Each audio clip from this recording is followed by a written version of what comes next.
Hello मेरे प्यारे बच्चों, नमस्कार, स्वागत, गुड इवनिंग। क्या हालचाल, कैसे हैं आप सभी लोग। चलिए शुरू किया जाए आज की अपनी advance IQ IP edu lab, यानी एजुकेशन की लेबोरेटरी जिसे हम कह सकते हैं, जिसमें हम बहुत कुछ रिसर्च कर रहे हैं। आप सबके लिए नए ढंग से हर एक विषय पर बातचीत कर रहे हैं।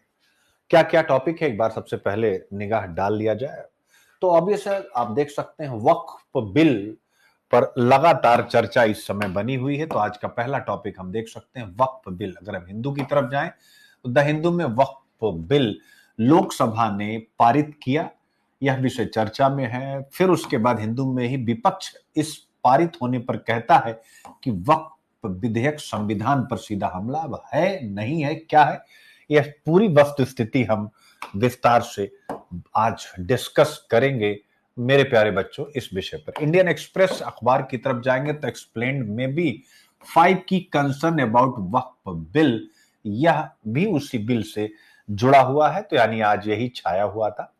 आज सबसे पहले हम इसी विषय पर चर्चा करेंगे, वक्फ बिल के ऊपर।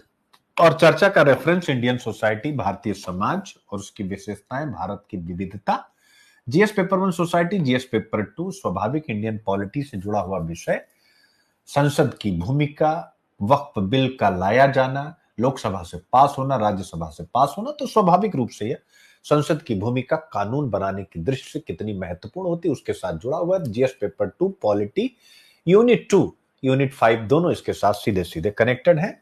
जीएस पेपर 3 हम इसको यानी इस वक्फ बिल को समावेशी विकास के साथ भी जोड़ेंगे, जैसा सत्ता पक्ष कह रहा है कि अगर ये जो वक्फ के पास जो संपत्तियां हैं उस पर कुछ लोगों का कब्जा है, अगर वही कब्जा गरीब मुसलमानों तक पहुंचे तो स्वाभाविक उसका आउटकम क्या होगा।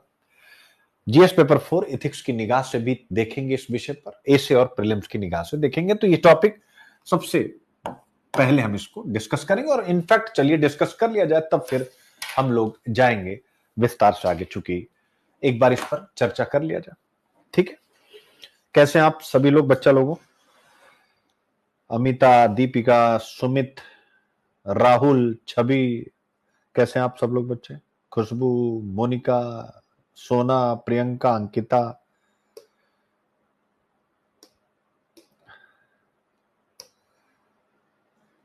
तो आज हम पहुंच गए हैं किसमें, advance IQIP editorial exam hall guide 3 April 2025। तो पहला टॉपिक आपके सामने ले आए उससे पहले आज एक चर्चा है मेरे एक स्टूडेंट की, जो मेरी पर्सनल मेंटोरशिप में। सुमित, क्या आप क्लास में है बेटा?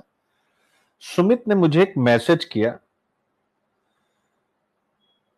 हाँ, और इनका ये मतलब ठीक है ना। सुमित ने मुझे एक मैसेज किया और उस मैसेज के आधार पर सबसे पहले ये आप लोगों को बताना चाहता हूं कि हम जैसे ना कि कैसे इस हिंदू का नोट्स बना लें, कैसे उसको अपनी जेब में रख लें, एक चर्चा उस पर यहां की गई है। इनका मैसेज क्या था, पहले एक बार मैं आप लोगों के सामने रखूं जिससे कि आप सब भी समझ पाए। देखो, सुमित क्लास में है, ये पर्सनल मेंटोरशिप में भी है। इन्होंने एक मैसेज किया है कि अभी अभी की कहां गया भाई, सर हिंदू की पीडीएफ को कैसे इफेक्टिवली पढ़ें। यानी इनका प्रश्न है मेरे प्यारे बच्चों, इस विषय को आप समझिएगा। इनका प्रश्न है कि हिंदू की पीडीएफ को कैसे इफेक्टिवली पढ़ें। तो क्वेश्चन आप सबकी समझ में आ गया कि ये जो नोट्स है, ये जो आईक्यूआईपी है, इसकी जो पीडीएफ आपको मिलती है, इसको और इफेक्टिवली कैसे पढ़ें, यानी कम समय में ज्यादा आउटकम निकले। तो आइए जरा समझाता हूं। Innovative idea to read the Hindu PDF like a UPSC topper. ठीक है, चलिए। तो सबसे पहले देखो कि किसी चीज को भी हम पढ़ें, किसी भी चीज को हम पढ़ें तो सबसे पहले हमें यह पता होना चाहिए कि यार हम किस प्रॉब्लम में है या किस प्रॉब्लम का सलूशन ढूंढ रहे हैं, जो प्रॉब्लम हमारे पास है। यानी समझ लो कि प्रॉब्लम क्या है। यानी जब आप आर्टिकल पढ़ते होगे, पीडीएफ पढ़ते होगे, तो आपको क्या लगता होगा? आपको लगता होगा कि हर खबर इंपॉर्टेंट है, और जब हर खबर इंपॉर्टेंट है तो सब आप लिखने लग जाते हैं। तो टाइम कितना निकल जाता आपको पता नहीं चलता। इसके साथ साथ जब आप सब कुछ लिखते भी हैं तो प्रीलिम्स मेंस इंटरव्यू का लिंकेज नहीं बन पाता, और कुछ लोगों को तो समझ में नहीं आता कि एडिटोरियल पढ़ें या न्यूज। ठीक है, तो उसी का यानी प्रॉब्लम यही आप सब एक्सेप्ट भी कर रहे हैं। तो ऐसे में अगर प्रॉब्लम आपकी ये है तो इनोवेटिव सॉल्यूशन क्या है आप देख सकते हैं। Crisp strategy, CRISP, crisp strategy, the Hindu के लिए 5 तरीके आपको बनाए गए हैं। कमांडमेंट्स उन्हें बोलते हैं। कमांडमेंट्स उनकी मीनिंग, यानी समझिए कि द्वारपाल, सी फॉर कैटेगराइज डेली, यानी पीडीएफ खोलते ही क्लासिफाई करो, जैसा कि मैं आप सबको पहले भी बता चुका हूं कि ये GS1 का है, एसे का है, एथिक्स का है, इंटरव्यू का किसका है, यानी वही 4-5 कॉपियां बना करके, और जैसे एक कॉपी GS1, एक कॉपी GS2 की, एक कॉपी GS3 की, एक कॉपी GS4 की, एक कॉपी एसे की, एक कॉपी ऑप्शनल की, जो भी आपका ऑप्शनल, हिंदी हो व्हाट एवर, मतलब मैं तो हिंदी भी कह रहा हूं, कुछ भी हो। और फिर पहली चीज वही कही गई है, कैटेगराइज डेली। ठीक है, फिर R यानी क्रिस्प दिखेगा, C categorize daily, R read the purpose, यानी पढ़ो तो उद्देश्य के साथ, हर आर्टिकल पढ़ो, Y इन न्यूज और GS लिंकेज के साथ, जो मैं कराता ही कराता हूं IQIP। Integrated, I for integrated notes in syllabus tree, notes को GS पेपर 1 2 3 के हेडिंग में जोड़ते चले जाओ, जो मैं जोड़ ही देता हूं। 5वां S, summarise in bullet point, her article का सार निकालो, 5 बुलेट पॉइंट ये लिख लेना, इससे ज्यादा कुछ मत निकालना, भले 6वां 7वां इंपॉर्टेंट लग रहा छोड़ देना। और फिर P आता है क्रिस्प स्ट्रेटजी में, प्रैक्टिस वाया MCQ और मेंस क्वेश्चन, दिन के अंत में खुद से पूछो क्या मैं इससे प्रीलिम्स या मेंस क्वेश्चन बना सकता हूं। मेंस क्वेश्चन बना सकता हूं, जो सर ने बनाया वो नहीं, खुद बना सकता हूं कि नहीं। तो एक स्ट्रेटजी होगी क्रिस्प, आई होप आप समझ गए। दूसरा, use high utility annotation, colour code your PDF, यानी जो भी आप नोट्स बनाए तो नोट्स में येलो कर दे, ग्रीन कर दे, ब्लू कर दे, रेड कर दे। येलो में है कि भाई जो भी डेफिनेशन, यानी जब आप नोट्स बनाए GS पेपर 1 सोसाइटी, तो वहां पर येलो से अंडरलाइन कर दे, कहीं पर रेड से अंडरलाइन कर दे। तो क्यों कर दे? येलो है कि यहां पर डेफिनेशन और की कॉन्सेप्ट, जैसे फिजिकल फेडरलिज्म है, इसको येलो से कर दीजिए। ग्रीन, डेटा या स्टेट, यानी जो भी डेटा, जैसे गिनी कोफिशिएंट की बात हो, NSSO की बात हो, तो आप उसको ग्रीन से कर दीजिए। ब्लू से GS सिलेबस के साथ लिंक कर दीजिए। ठीक है, जैसे यह टॉपिक GS3 इकोनॉमिक्स, उसको ब्लू से कर दीजिए। रेड कर दीजिए क्रिटिकल कोट्स या ओपिनियन, जैसे कि इंडिया की ग्रोथ इंक्लूसिव होनी चाहिए। अब इसको आपने क्या किया, रेड से कर दिया कि यार, तो आपके पास 4 कलर हो गए। अब आपको फायदा क्या होगा? फायदा ये होगा मेरे प्यारे बच्चों, अगले दिन ध्यान से समझिएगा, और यहां पर मैंने एप्स भी बता दिए, जोडो, एडोब रीडर, फॉक्सिट, इससे आप पीडीएफ एनोटेटर मतलब प्राप्त भी कर सकते हैं, जो उस पर आपको कलर वगैरह कर देगा। लेकिन इतना तामझाम आपको करने की जरूरत नहीं, आपको स्वयं यह कार्य करना है। ठीक है, अरे यार क्या ही हो रहा है। ठीक है, तो आपको डेफिनेशन भूल रही है, तो आप केवल येलो येलो पढ़ लिए, तो क्या रिवाइज करने में सहूलियत हुई कि नहीं? मैं सब बच्चों से पूछना चाहता हूं, क्या रिवाइज करने में सहूलियत हुई कि नहीं? आपने येलो पढ़ लिया, डेफिनेशन पढ़ लिया, अगर आपको रेड वाला पढ़ना है, आपको ग्रीन वाला, यानी जो आप, तो कितना इजी हो गया। येलो येलो मतलब सारी डेफिनेशन, ब्लू ब्लू मतलब, रेड रेड मतलब, हाँ हाइलाइटर यूज कर लेंगे, तो कॉन्सेप्ट कितना बढ़िया, आप जरा देखिएगा। फिर एक है एकादशी स्ट्रेटजी। एकादशी यानी 11, जैसे एकादशी व्रत वगैरह होता है ना। 11 मिनट टेक्निक फॉर 1 आर्टिकल, यानी एक आर्टिकल पर आपको केवल 11 मिनट देना है। अब आज इसकी प्रैक्टिस करनी पड़ेगी, एक महीना इसमें लगेगा, पता चले 5 रोज में थक जाओ। 1 मिनट में, यानी एक आर्टिकल में 11 मिनट, क्योंकि इससे ज्यादा आप कर ही नहीं पाओगे, बहुत समय लग जाएगा। स्टेप 1, 2 मिनट में आपको heading, first and last paragraph पढ़ो, समझो, जिससे थीम क्लियर हो जाए। स्टेप 2 3 मिनट, सेंट्रल आर्गुमेंट निकालो, why, what, impact. Step 3 3 minute, UPSC syllabus से जोड़ो, GS paper link plus essay plus ethics. Step 4 3 minute लो, 1-2 पीआईक्यू टाइप मेंस क्वेश्चन बनाओ। ये धीरे धीरे आएगा, एकादशी स्ट्रेटजी। फिर इसके बाद आता है ये फूलमती। फूलमती, तुमने आज मुझे वीडियो कॉल कॉन्फ्रेंस पे लिया था 3 आदमी के साथ, ये किस खुशी में बेटा, या बाई मिस्टेक आ गई थी? फूलमती, तुम्हारी आज एक मिस कॉल पड़ी है, वीडियो मिस कॉल, जिसमें 3 लोग आप लोग हो और मैं भी हूं। भैया कहां है? फिर आता है चौथा, स्मार्ट समराइजर टेबल। ठीक है, यानी आर्टिकल का टाइटल लिख दो, जैसे इनकम इनइक्वालिटी राइजिंग, थीम लिख दो, inequality in growth, GS paper 1 2 3 में कहां आएगा, keyword, Gini index, Oxfam report, mains question, self made, अपना क्वेश्चन बनाइएगा, मेरा नहीं, पढ़ करके मेरा अपना। Inequality in India is a policy failure discuss. ये समझ में आया, स्मार्ट समराइजर टेबल। और फिर आता है वीकली गंगा स्नान, यानी पीडीएफ को डिटॉक्स कर दो। वीकली गंगा स्नान हर रविवार को करो, द हिंदी वीकली क्लीनअप। पूरे हफ्ते की पीडीएफ से सिर्फ कोर 5 एडिटोरियल उठाओ, उनका रिवीजन नोट्स बनाओ, A4 पेपर पर आप देख सकते हैं। मेंस के क्वेश्चन और प्रीलिम्स के एमसीक्यू रिवाइज करो। तो ये हो गया गंगा स्नान। अब न्यूज़पेपर पढ़ो स्मार्टली लाइक अ टॉपर। क्या आपको ये सारी स्ट्रेटजी समझ में आई? एक बार मैं समराइज कर देता हूं। पहले मैंने बताया प्रॉब्लम क्या, आप सबने कहा सर हमें भी है, जबकि ये सुमित की प्रॉब्लम थी। फिर मैंने कहा क्रिस्प स्ट्रेटजी लाओ। क्रिस्प, क्रिस्प क्या है उसको समझा दिया गया। फिर मैंने कहा कि हाई यूटिलिटी एनोटेशन का, यानी वही जो आप लोगों ने कहा कि अंडरलाइन कर देंगे, जिससे कि अगर मान लो हमने 1 महीने के जीएस पेपर 1 सोसाइटी के टॉपिक्स को अंडरलाइन कर दिया, तो हमें पता है कि येलो वाला ये डेफिनेशन है, ग्रीन वाला ये है। तो आप जब कभी कोई टॉपिक कर रहे होंगे, रिवाइज करना आपके लिए बहुत आसान हो जाएगा।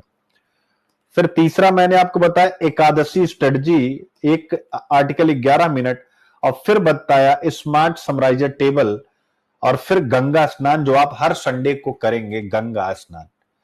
तो कैसा रहा मेरे प्यारे बच्चों यह पूरा तरीका हिंदू पढ़ने और पढ़ाने का? ठीक है, तो ये सारे टॉपिक आपके सामने जिस पर आज हम लोग बातचीत करने वाले हैं। ठीक है, तो वक्फ बिल आपके सामने मेरे प्यारे बच्चों देख सकते हैं। ठीक है, आज चर्चा में यही है। और फिर इसके बाद आज आर्टिकल बहुत अच्छे नहीं थे, तो मैंने कुछ न्यूज थी उसको आर्टिकल के रूप में कन्वर्ट किया। लेकिन सबसे पहले आइए इस वक्फ बिल पर एक चर्चा कर ली जाए। लंबी बहस के बाद लोकसभा ने वक्फ विधेयक पारित किया। विपक्ष का कहना है कि वक्फ विधेयक संविधान पर सीधा हमला है। वक्फ बिल के बारे में 5 प्रमुख चिंताएं, इसके पीछे सरकार का तर्क। What is the issue? Lok Sabha में पारित लोकसभा संशोधन विधेयक 2025 पर तीखी बहस छिड़ गई। सरकार का तर्क है कि विधेयक का उद्देश्य वक्फ संपत्ति प्रबंधन में पारदर्शिता और दक्षता लाना है। विपक्ष कहता है यह असंवैधानिक है, और वह आरोप लगा रहा है कि यह अल्पसंख्यकों को वंचित करने और समाज में ध्रुवीकरण का प्रयास। तो ये हो गया आपका इश्यू। अब इस इश्यू को हमें कैसे पढ़ना है, क्यों पढ़ना है, आप देख सकते हैं, आपके सामने आता है। GS1 सोसाइटी, सामाजिक सशक्तिकरण, सोशल एम्पावरमेंट। आई होप आप यहां पर धर्मनिरपेक्षता की भी चर्चा होगी। जीएस पेपर 2 पॉलिटी भारतीय संविधान की महत्वपूर्ण विशेषताएं, सरकारी नीतियां। अब इसके साथ स्वाभाविक है, अगर कुछ समस्या होती है तो ऑब्वियस है गवर्नेंस कैसे उसको कंट्रोल करेगा। ठीक है, जीएस पेपर 4 एथिक्स। ठीक है, इस विषय पर चर्चा मैंने स्टार्टिंग बताया। Same UP PCS. ठीक है, तो धर्म निरपेक्षता सोसाइटी में आप देख सकते हैं लगभग हर साल पूछा गया है। तो क्या इसका कोई संबंध धर्म निरपेक्षता से निकल रहा है? तो अभी तो फिलहाल के लिए उस पर हम लोग ज्यादा बातचीत नहीं करेंगे। अभी हम लोग पहले बिल पर बात करेंगे, लेकिन इसका कोई न कोई आर्टिकल आपके साथ कनेक्ट होगा। Introduction, what is Waqf, existing legal framework क्या क्या है, सारी चीजें यहां पर दी गई। लेकिन अब मैं इस पर एक ओरल लेक्चर, क्योंकि आप सबने मुझे पर्सनल मैसेज भी, वक्फ संशोधन विधेयक 2025 कर लीजिएगा बेटा यहां पर थोड़ा सा, ठीक है ना। तो क्लियर है?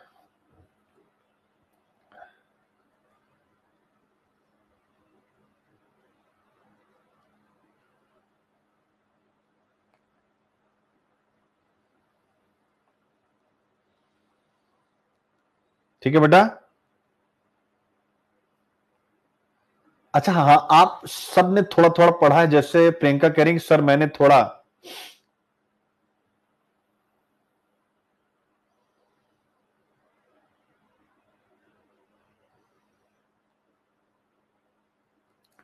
ये बेटा 24 ही किया रहे ना, कोई बात नहीं, ठीक है ठीक है।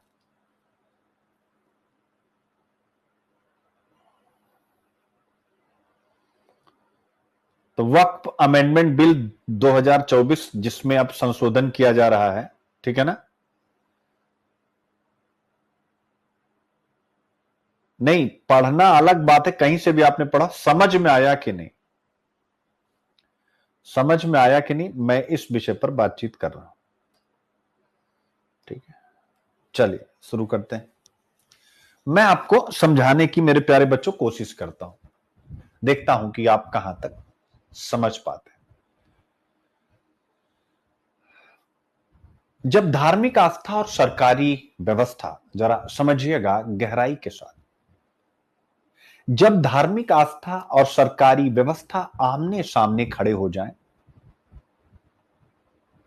दो, धार्मिक आस्था और सरकारी व्यवस्था, दो शब्द पकड़िएगा, अंडरलाइन, आमने सामने खड़ी हो जाए, तब संसद के फर्श पर जो बहस होती है, फ्लोर पर, वह सिर्फ एक विधेयक की नहीं होती है, वह उस राष्ट्र के चरित्र की होती है। इस मेरे स्टेटमेंट जो मैंने बनाया है, ये किसी का स्टेटमेंट नहीं। इस बिल पर चर्चा करने से पहले तो यह राष्ट्र के चरित्र की व्याख्या है। सत्ता पक्ष जो कह रहा वो भी, विपक्ष जो कह रहा वो भी, हम राष्ट्र के चरित्र की व्याख्या करने जा रहे हैं। हमारा राष्ट्र का चरित्र कैसा है, इसी पृष्ठभूमि में आज हम लोग चर्चा करेंगे वक्फ संशोधन विधेयक 2024 पर, जो इन दिनों संसद से लेकर सड़क तक, अखबारों से लेकर सोशल मीडिया तक और ऑफलाइन क्लासेस से लेकर सुनील अभिव्यक्ति की ऑनलाइन क्लासेस तक चर्चा में है। और ऐसा क्यों है? क्योंकि यह बिल उन वक्फ संपत्तियों से जुड़ा है, वक्फ जिनके ऊपर न केवल मस्जिदें, मदरसे और कब्रिस्तान है, बल्कि लाखों एकड़ जमीनें हैं जिनका संबंध नंबर 1 धर्म से, नंबर 2 संपत्ति से और नंबर 3 राजनीति, यानी तीनों से। धर्म से भी है, संपत्ति से भी है और राजनीति से। धर्म में स्वाभाविक इस्लाम धर्म से जुड़ी हुई यह व्यवस्था है। लेकिन हम आगे बढ़े उसके पहले आप सबको एक चीज समझना होगा कि वक्फ क्या है।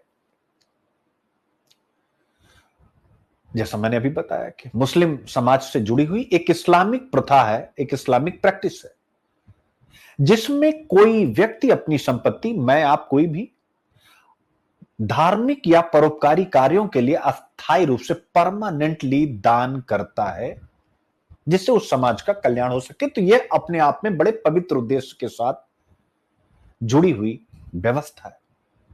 आप इस इतने से पॉइंट को यूपीएससी में जो इसे पूछा था, फिलेंथ्रॉपी का मॉडल पूछा था ना, परोपकारिता का मॉडल प्राचीन काल से लेकर के वारेन बफेट तक, तो ये परोपकारिता का एक मॉडल है वक्फ। जितना मैंने बताया इसको उस निबंध में भी डाल दीजिएगा।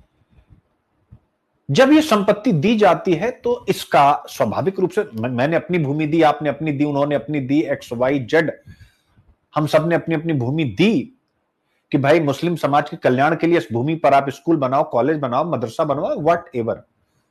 तो इतनी भूमियों को मैनेज करने के लिए भी कोई संस्था आएगी। तो एक इंस्टीट्यूशन आया जिसका नाम था वक्फ बोर्ड। यानी ये जो भी संपत्तियां वक्फ के तहत दी गई हैं, इनका पूरा प्रशासन, एडमिनिस्ट्रेशन एक बोर्ड करता है, वक्फ बोर्ड। अब स्वाभाविक अगर वक्फ बोर्ड में कोई परिवर्तन होगा तो चर्चा होने लगेगी। तो ये हो गया वक्फ और वक्फ बोर्ड। आई थिंक यहां तक की भी पिक्चर आपकी क्लियर हो गई होगी। अब आता है भारत में वक्फ संपत्तियां हैं कितनी, जैसा कि सरकार आंकड़ा दे रही, 6 लाख से अधिक वक्फ संस्थाएं हैं, 6 लाख से ज्यादा। लगभग 8 लाख एकड़ भूमि इनके पास है। रेलवे के बाद सबसे बड़ी सार्वजनिक भूमि इन्हीं के पास है। अब आप कहेंगे कि सर दिक्कत क्या है, दिक्कत कहां है इस बिल को पास होने में? हालांकि तो पास हो चुका है, लेकिन जो विपक्ष विरोध कर रहा है, तो दिक्कत कहां है? दिक्कत वहां है जब वक्फ बोर्ड की ट्रांसपेरेंसी पर सवाल उठते हैं। ये जो वक्फ बोर्ड है, जो इस पूरी भूमि को मैनेज करता है, उसमें ट्रांसपेरेंसी यानी कोई डेटा नहीं, कौन सी भूमि आप किसको दे रहे हैं, क्या बना रहे हैं, कितना बना रहे हैं, वहां से कितना आउटकम आ रहा है, कितना रेवेन्यू आ रहा है, कितना खर्चा हो रहा है। आज जब डिजिटल होता हुआ इंडिया है, उस डिजिटल होते हुए इंडिया में जहां पर ट्रांसपेरेंसी सबसे महत्वपूर्ण है, तो ऐसे में वक्फ बोर्ड उन भूमि का कैसे मैनेजमेंट कर रहा है, उसको लेकर के कोई ट्रांसपेरेंसी नहीं है। एक मुद्दा तो ये। दूसरा, गैर मुस्लिमों की जमीन पर भी वक्फ दावा कर देता है, और ऐसा कांग्रेस के समय पर एक कानून बना था कि अगर वो दावा कर देता है तो उस संपत्ति को उनका मान लिया जाता है। ठीक है, क्लियर है? और फिर यही वक्फ की जमीन अच्छे अच्छे बिजनेसमैन को औने पौने दाम में दे दी जाती, जिसपे वो अपनी बिजनेस इंडस्ट्री चलाते हैं। ये कुछ 2-3 मुद्दे थे जिसको लेकर के यह सत्ता पक्ष की तरफ से प्रयास किया जा रहा है कि हम वक्फ में ट्रांसपेरेंसी लाएं। आई होप आप बैकग्राउंड समझ गए। अब इसी को थोड़ा साइंटिफिक ढंग से अगर हम समझे तो व्हाई दिस बिल, यही कि भाई भूमि का दावा ही गलत है, कि ये उनकी भूमि है ही नहीं, तब भी उन्होंने दावा कर रखा है और इलीगल इंक्रोचमेंट कर रखा है, अवैध कब्जा कर रखा है, पारदर्शिता की कमी और भ्रष्टाचार है। ये सारे मुद्दे आपको बताए गए। कैग रिपोर्ट्स यानी भारत के नियंत्रक एवं महालेखा परीक्षक की रिपोर्ट्स और राइट टू इंफॉर्मेशन, सूचना के अधिकार अधिनियम ने खुलासे किए हैं कई। आप सर्च करेंगे तो आपको मिलेगा, उतना डिटेल में आपको ना मेंस में लिखना ना प्री में आएगा। तो कैग की रिपोर्ट और आरटीआई के खुलासे, ये दोनों धार्मिक संस्थाओं की संपत्तियों के दुरुपयोग के प्रमाण देते हैं। सरकार चाहती है कि जो जमीन धार्मिक उद्देश्य से दी गई उसका प्रशासन अच्छा हो, प्रभावी हो, ट्रांसपेरेंट हो और न्याय संगत हो, और इसी को लेकर के यह विधेयक हमारे सामने आया। आई होप यहां तक की पिक्चर सब बच्चों को क्लियर हो गई है। अगर आप क्लियर हो गई तो एक बार मुझे बताएं। अब अगर यहां तक की पिक्चर क्लियर हो गई हो तो की प्रोविजंस ऑफ द बिल अगर आप पढ़ना चाहें तो वो बहुत महत्वपूर्ण है, जरा देखिएगा। ये जो वक्फ बोर्ड है, इसमें गैर मुस्लिम सदस्य हो सकते हैं। ये नहीं कहा गया कि होंगे ही होंगे, लेकिन गैर मुस्लिम सदस्य हो सकते हैं। पहला प्रावधान जिस पर आपत्ति है, बट केवल प्रशासनिक उद्देश्यों के लिए और अन्य किसी उद्देश्य के लिए नहीं। यानी कि वक्फ बोर्ड में प्रशासन का काम देखने वाले गैर मुस्लिम भी हो सकते हैं। अभी तक वक्फ बोर्ड में सभी मुस्लिम हैं, यानी गैर मुस्लिम सदस्य की वक्फ बोर्ड में नियुक्ति पहला प्रावधान है, जिसका अपोजिशन विरोध कर रहा है। आशीष ओवैसी साहब को मैंने सुना, उन्होंने एक तर्क दिया कि भाई जब अन्य सभी धार्मिक बोर्डों में मुस्लिम नहीं है तो मुस्लिम वाले में क्यों किसी गैर मुस्लिम को शामिल किया जाए। तो यह भी कंसीडर वाला पॉइंट है, हमको आपको इस पर भी विचार करना। दूसरा, 5 वर्ष की एक टाइमलाइन निर्धारित की गई। क्या यानी जो वक्फ बोर्ड, तो आपको पता लग गया, जो वक्फ संपत्ति है, जो 5 वर्षों से इस्लाम का लगातार पालन कर रहा हो, वही व्यक्ति वक्फ संपत्ति दान कर सकता है या दावा कर सकता है, यानी पिछले 5 वर्षों से।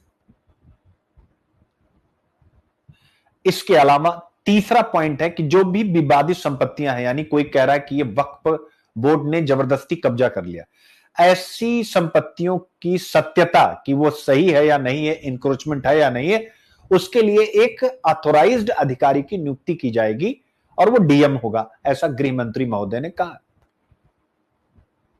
तो तीसरा पॉइंट भी आपको समझ में आ गया, यानी कि विवादित संपत्तियां एक डीएम चेक करेगा कि भाई ये वक्फ बोर्ड के पास आनी चाहिए या किसी और की संपत्ति इन्होंने कब्जा कर रखा है। तीसरा पॉइंट ये है।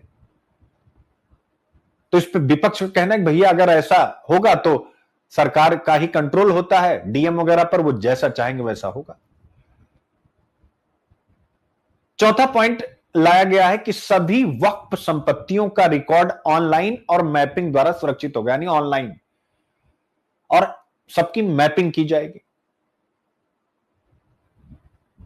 ठीक है, और इसके साथ साथ यानी वही,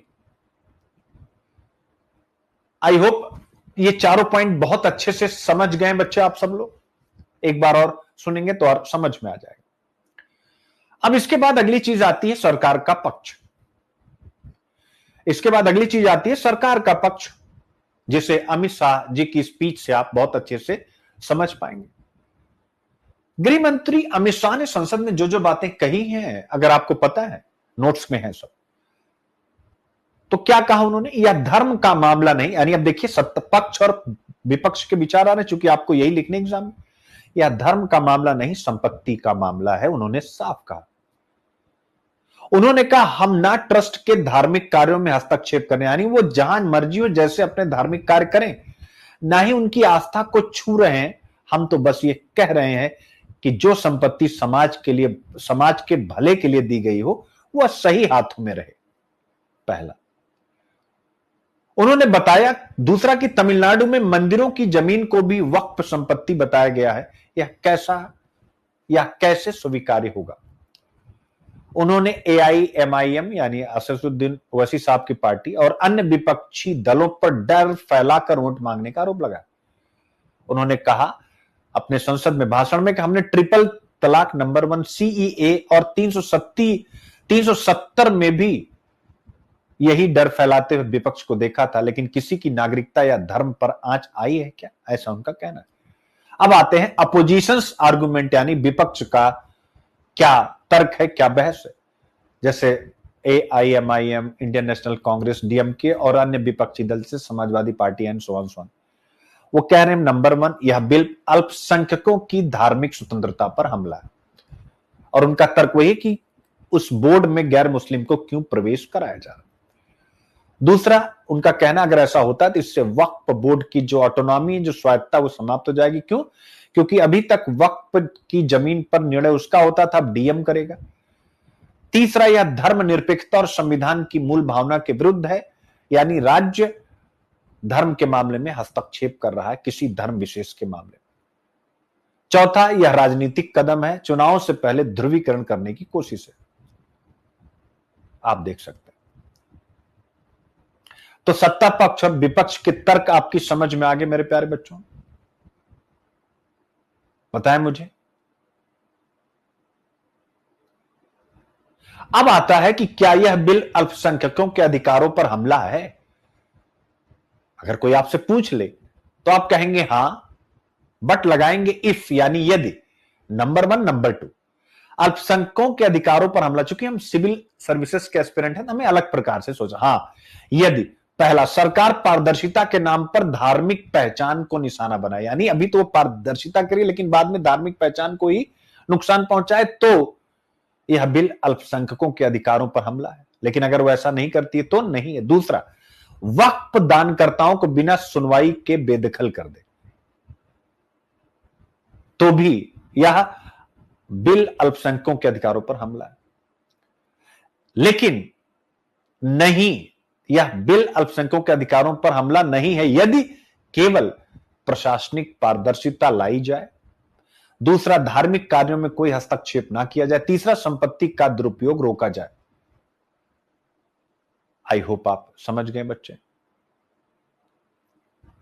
अब इसका IQIP GS पेपर 1 में वक्फ एक सामाजिक संस्था भी आप सबको पता है, तो ऐसे में अगर इसका गलत इस्तेमाल हुआ तो समाज में धर्म आधारित भय और असंतुलन हो सकता है। ट्रस्ट की संपत्ति का एथिकल गवर्नेंस होना चाहिए, इसीलिए इसे मैंने GS पेपर 4 में रखा। ठीक है, क्लियर है। अब आता है निष्कर्ष। धर्म आस्था का विषय है मेरे प्यारे बच्चों, लेकिन जब धर्म के नाम पर जमीनों पर कब्जा हो, नंबर 1, गरीबों का हक मारा जाए, नंबर 2, और संस्थाएं अपारदर्शी हो जाएं, तो राज्य का दखल ना धर्म विरोध है ना संविधान विरोध है, बल्कि यह उस धर्म और उस संविधान दोनों का संरक्षण है। वक्फ संशोधन विधेयक 2024 कोई संपूर्ण हल नहीं है, लेकिन यह एक बहस की शुरुआत है, एक ऐसी बहस जो भारत के धर्मनिरपेक्ष चरित्र को फिर से परिभाषित कर सकती है।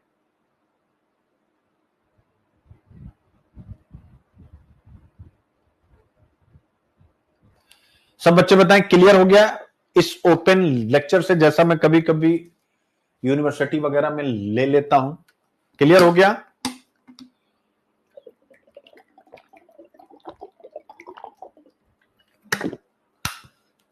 सब बच्चे बताएंगे एकदम से पानी पानी? ठीक है, इसलिए मैंने भी पानी पी लिया। तो मेरे प्यारे बच्चों, अगर पानी पानी हो गया तो बहुत अच्छी बात है। ठीक है, तो भाई अब आपके सामने सारी चीजें आ गई। इस पर अभी और भी आर्टिकल्स आएंगे, इसलिए इसको धर्म निरपेक्षता वगैरह से अगली क्लास में इंटरलिंक करूंगा।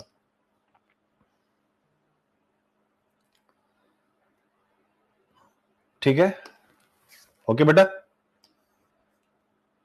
तो ये आप देख सकते हो, बता इंट्रोडक्शन, वक्फ क्या है मैंने समझा दिया, यानी जो चीजें अब आपको नोट्स में भी, एग्जिस्टिंग लीगल फ्रेमवर्क क्या, यानी अभी तक का शासन कैसे चल रहा है, वक्फ एक्ट 1954, वक्फ एक्ट 1995, 2013 में इसमें अमेंडमेंट, मौजूदा कानूनी वही हो ही गया।